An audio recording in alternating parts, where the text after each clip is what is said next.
Would you like to be able to see into the future? That is an intriguing question that has been contemplated time and time again throughout human history.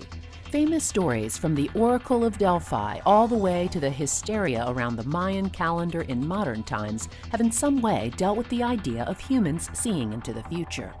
This idea has shaped popular culture and our science fiction with that one tantalizing idea of what if. In the real world, the answer to the question of can we see into the future has been answered with a resounding no. In our ever-evolving society, the trend today is to look toward the future by relying on predictive modeling to best predict the probability of an outcome. But we all know that even these well-thought-out predictions based on data often turn out to be not so predictable. Although it's clear that future events remain virtually unknowable, there is one group within NASA that comes as close as you can to seeing into the future. Throughout NASA's field centers, members of the Fixed Wing project team are peering into the future every day and coming up with concepts that they believe will be on the next generation of aircraft. Because it takes years to plan and develop these concepts, the hardware and theories that are being tested today will be key components that enable the next generation of aircraft to take flight.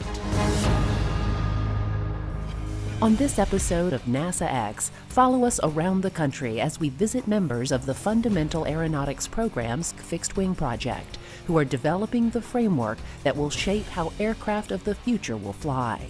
Take a look behind the gates of NASA to see what some of these new ideas look like and how the engineers of NASA are paving the way for the ideas that will change the future of flight. To the untrained eye, most of the aircraft of today look very similar. This is because over the past century of flight, aeronautical engineers have worked hard to optimize passenger aircraft to the point where they are as efficient and safe as possible. As a result, the basic tube and wing shape has been configured and examined from every possible angle, making it the most efficient design possible today. Although aircraft have looked basically the same over the past few decades, if you look closely, you can see some of the major design changes. Wings that were once swept back more dramatically now are less so because of advances in aerodynamic shaping. Engines that spewed emissions by the ton are now much more efficient.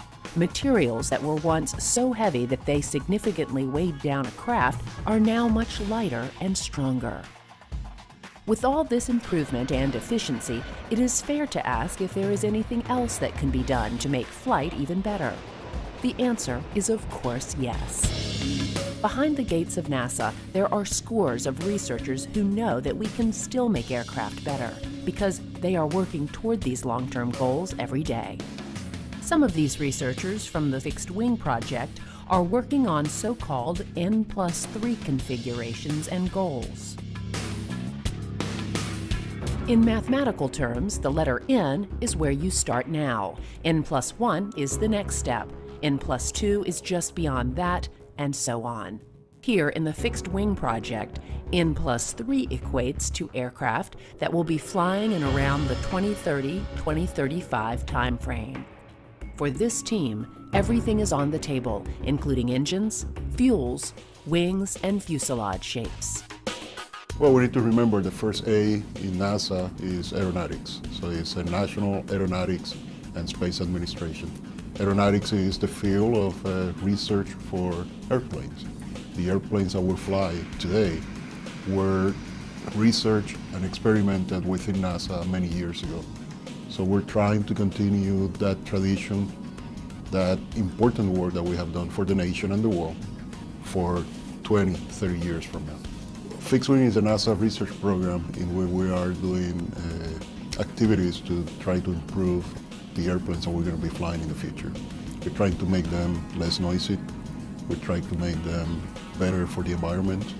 We're trying to make them in a fashion that they will use less fuel. The research we're doing is important because air travel it's such an important part of your life. People travel, even if you don't travel, cargo gets carried every single day. You use something every single day that gets carried by an aircraft. part of our way of life these days, and it often gets taken for granted. There are challenges though, so we are focused on exploring and developing technologies and concepts to improve the energy efficiency and environmental compatibility of transport aircraft. With this mandate to significantly lower noise and emissions and increase performance for subsonic aircraft, there will be a need to address virtually every aspect of the current aircraft configuration, including developing new materials and engines, testing alternative fuels, and even changing the fundamental shape of the aircraft. All across the country, fixed-wing researchers are doing just that.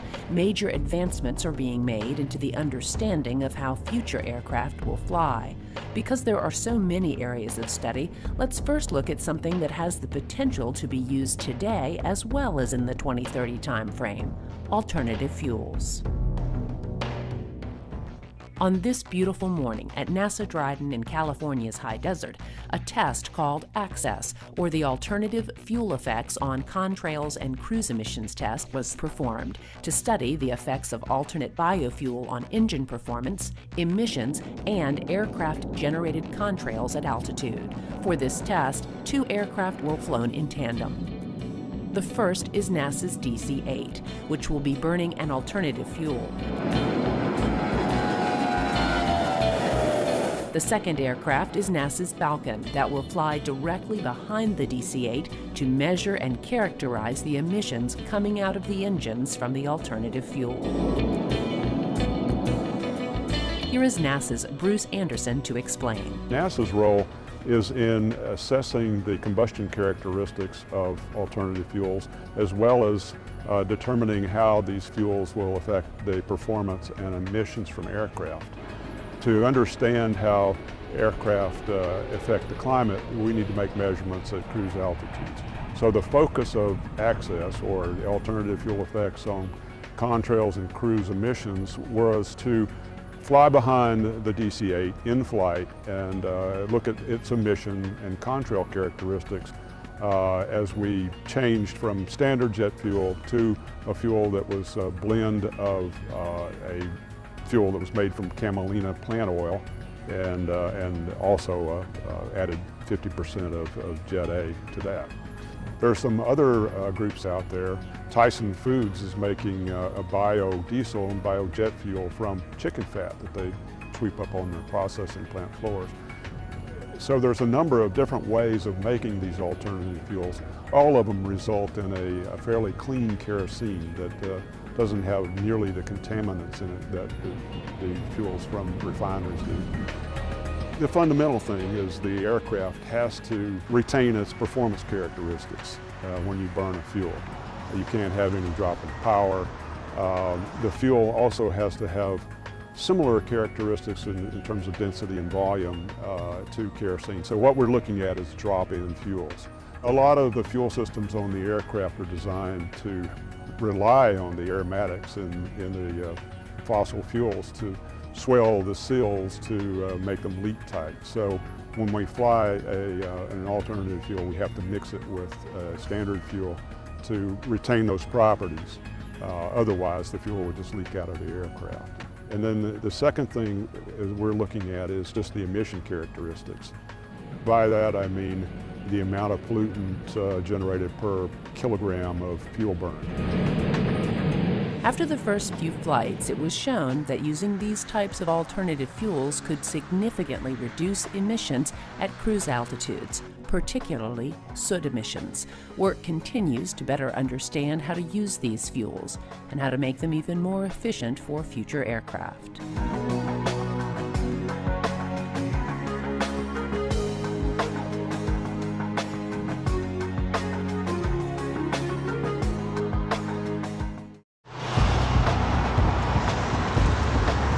Other than alternative fuels, there are some other ideas out there for finding more efficient ways to power aircraft.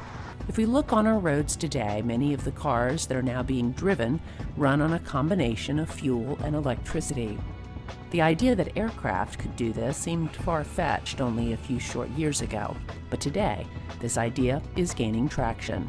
There are several ideas on how to do this, so let's take a look at a few. Here, a team is looking over a new Boeing aircraft design called ΔC. This unique design has several interesting changes, like the truss-braced wings that have the potential to reduce the drag of the wings by making them longer and thinner. Because thin, long wings have the tendency to flex more, designers have included a clever, efficient truss structure to support them. This design has the potential to reduce drag and weight, thereby making the craft more efficient to operate. At first glance, those unique structural changes may look like the biggest game changer for this type of aircraft, but the Sugar concept holds another surprise as well. In the case of the Sugar concept, what's less obvious to the eye when you see it is that it has an unconventional propulsion system. It's a hybrid gas-electric concept that's closer to what you see in a Prius. It has batteries and a gas turbine engine technology. It requires advances to battery technology, but those are happening throughout the world independent of the aerospace industry, and we're trying to leverage that. We do it on cars, we should be able to do it on airplanes eventually. The challenge is to take those batteries and have enough energy or power content and have them be lightweight. Where we are today, I think, is we're at the dawn of the age where we can start to see electric propulsion or hybrid electric propulsion. And you'll see it on smaller aircraft first before you see it on the large commercial transports. But that's what we're working towards. That's good for cleanliness, it's good for noise, it's good for energy efficiency. Has its challenges. That's why we're working on it, and that's why it's not being done today. The idea behind this vehicle is to have its twin engines burn fuel when great power is needed, like at takeoff. But when the craft is in a cruise configuration, a switch can be made over to a battery electric mode to supplement or even replace power to the engines. If successful, this could reduce the amount of fuel burn by up to 70%. Another concept called turbo-electric propulsion is being studied here at the NASA Glenn Research Center. Here is NASA's Jerry Brown to explain. There's not been electric airplanes except in very small size. And the reason is that electric motors and generators tend to be too heavy for flight. We're hoping to change that, and we're hoping to get a benefit from saving a whole lot of fuel in the process.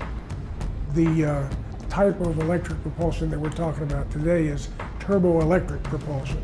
We're going to keep the turbine engine because it's really good as far as a lot of power in a small power plant. And then we're going to use its power to drive a generator, send electricity to motors that drive fans that do the propulsion. This concept will look very different from vehicles of today as well. Potential designs include 2 large turbine engines on the wingtips that will drive 2 large generators inside the body. The generators will in turn power a number of fans, providing the propulsion the aircraft needs to fly. What we want to do here is we want to be able to break the turbine engine from the fan, and that gives the aircraft designer a lot of freedom. If he can move the turbine engine somewhere else in the airplane, that may itself have advantages. The engine and the fans don't have to turn at the same speed. You don't even have to have the same number of fans. And that's what we're really looking for, is we want to have an array of a whole bunch of fans, maybe 15 of them, say, and just 2 engines. You like to keep just 2 big engines because the big engine is much more efficient. This idea is intriguing, but big changes need to be made to make it viable. One major challenge is the need to reduce the size of the generators, because the generators of today are way too big to fit on an aircraft. One idea that the NASA team is looking at is a way to remove the current type of copper windings in the generator and replace it with superconducting material. This change would allow the generators to shrink, making them viable to fit on future aircraft.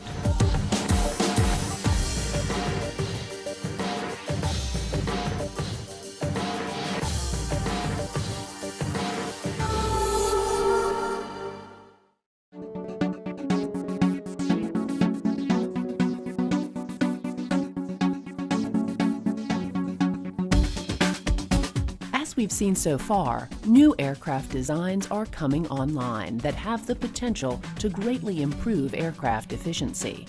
Another of these revolutionary designs has come out of a joint MIT and NASA study. This unique design is called the double bubble and has the potential to reduce fuel burn by up to 70% as well. So the MIT-8 double bubble design was something we've been working with MIT for a number of years on that. The idea there is to take some of the lift that you would normally get from the wings and try and move that to the fuselage. Another thing that's done to enable laminar flow on this vehicle is to reduce the sweep of the wings. It is easier to maintain laminar flow if the wings, instead of being swept back like a lot of modern commercial transports, are more sort of perpendicular to the side of the body of the plane. Another aspect of the D8 that we didn't really discuss is something that you can see in these pictures behind you. You can see the picture on the right, which comes from CFD. The engines are what we call in the potted configuration. They're potted separately off to the side. The idea is we hope to get an airstream that's relatively untainted by what's happening over the airplane, a fresh airstream to go into that engine and create our propulsion. The image in the middle, on the other hand, the engines have been moved to inside that pie tail configuration. And by doing that, we actually get some benefits. If you can use the engines to refill that area of dead air behind the plane, you have a chance at being more efficient in terms of propulsion for that vehicle given a certain amount of fuel. We're trying to sort of push the envelope, see what is the maximum benefit that could be obtained by this kind of a configuration to understand what's really possible in terms of fuel savings. Aiding much of the work is improved computational fluid dynamics and wind tunnel testing. Right here in this building, we have ДC supercomputer, which is one of the largest supercomputers in the US and in the world. It has 200,000 processors working on the problem if you use the whole machine on one problem. So it's a very large machine, and we need that very large machine because we need to do very big problems here at NASA. The aeronautics research director that we're using it for is to try and simulate the flow over these N+3 configurations. So in order to capture all the detail you'd see on a vehicle like this, including what's going on inside the combustors of the engines and things like that, you need to have a lot of grid points to resolve all the fluid motion inside those engines, over the airplane, and having that many grid points to resolve all that physics in 3 dimensions creates very large computational grids that require very big machines to advance the equations that govern the fluid motion and get these CFD, computational fluid dynamics solutions that we use to make our assessments. Aerodynamicists of today are able to model ideas on computers, which allows them to test many different configurations before a wind tunnel model is ever built. Once a design is agreed upon, a wind tunnel model can then be fabricated and tested. This process was used for the double bubble as well, but the wind tunnel test showed surprising results. The good news is that we've just completed the first test of this configuration in the Langley 14x22 wind tunnel at NASA Langley.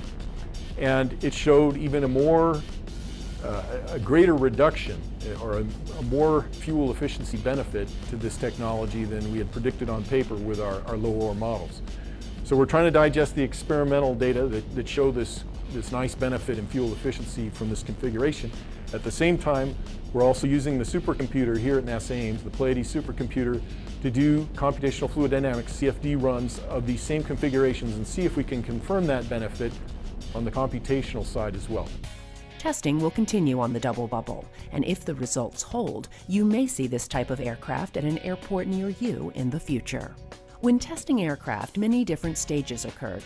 We have already mentioned CFD and wind tunnel testing, but another tool in testing future designs is to build a flying scale model.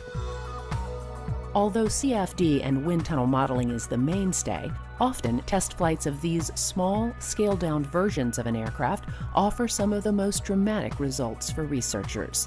That is the case with this aircraft, called the X-56.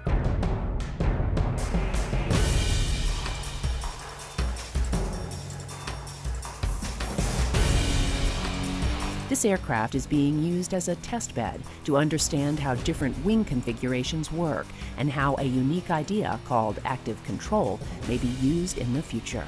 The whole concept behind the X-56 is that they've long known that very long wingspan vehicle is more efficient than short wingspan vehicles. Problem is though, when you get a very long wingspan, you start to get into issues with flutter modes that start to creep into the vehicle, so that the wing will go unstable and in extreme cases will rip off the vehicle. To get around that problem, you can use active flight controls to suppress those flutter modes. Active control is you put things like accelerometers within the wing, and as soon as you sense that the wing is starting to get into these flutter modes, you use the control surfaces behind the wing to damp that out. So the airplane as it's flying is continually fighting these modes and keeping the wing straight and stiff. Then you can build a lighter, longer wingspan vehicle that is more efficient. This vehicle, as funded by the Air Force, was built as a multi-utility technology test bed. They call it the MUT for short, and it is built to do a lot of different kind of testing in aeronautics. The wings are removable. You can put on a stiff wing, you can put on a flex wing, you could do a joined wing configuration. We can learn quite a bit from testing this kind of vehicle. Right now, the focus is on flexible wing and active control of flexible wings, but in the future, there are many experiments that can be done with this vehicle.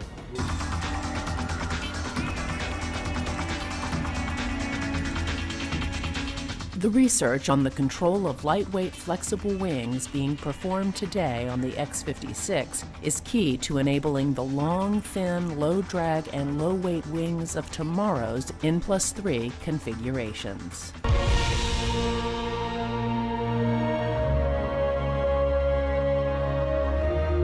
Much is going into understanding what it will take to improve the already incredibly efficient aircraft of today into ultra-efficient vehicles of the future. Although we don't have all the answers yet, it's clear that NASA and its brilliant engineers and researchers are helping to lead the way to a safer and more efficient way to travel. We are nowhere near the maximum that we can get out of this industry. And there is a lot of work to do, and that's what my team is doing. That's what we're doing within NASA, and I cannot wait for the future.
Would you like to be able to see into the future? That is an intriguing question that has been contemplated time and time again throughout human history. Famous stories from the Oracle of Delphi all the way to the hysteria around the Mayan calendar in modern times have in some way dealt with the idea of humans seeing into the future. This idea has shaped popular culture and our science fiction with that one tantalizing idea of what if. In the real world, the answer to the question of can we see into the future has been answered with a resounding no. In our ever-evolving society, the trend today is to look toward the future by relying on predictive modeling to best predict the probability of an outcome. But we all know that even these well-thought-out predictions based on data often turn out to be not so predictable. Although it's clear that future events remain virtually unknowable, there is one group within NASA that comes as close as you can to seeing into the future. Throughout NASA's field centers, members of the Fixed Wing Project Team are peering into the future every day and coming up with concepts that they believe will be on the next generation of aircraft. Because it takes years to plan and develop these concepts, the hardware and theories that are being tested today will be key components that enable the next generation of aircraft to take flight. On this episode of NASA X, follow us around the country as we visit members of the Fundamental Aeronautics Program's Fixed Wing Project, who are developing the framework that will shape how aircraft of the future will fly. Take a look behind the gates of NASA to see what some of these new ideas look like and how the engineers of NASA are paving the way for the ideas that will change the future of flight. To the untrained eye, most of the aircraft of today look very similar. This is because over the past century of flight, aeronautical engineers have worked hard to optimize passenger aircraft to the point where they are as efficient and safe as possible. As a result, the basic tube and wing shape has been configured and examined from every possible angle, making it the most efficient design possible today. Although aircraft have looked basically the same over the past few decades, if you look closely, you can see some of the major design changes. Wings that were once swept back more dramatically now are less so because of advances in aerodynamic shaping. Engines that spewed emissions by the ton are now much more efficient. Materials that were once so heavy that they significantly weighed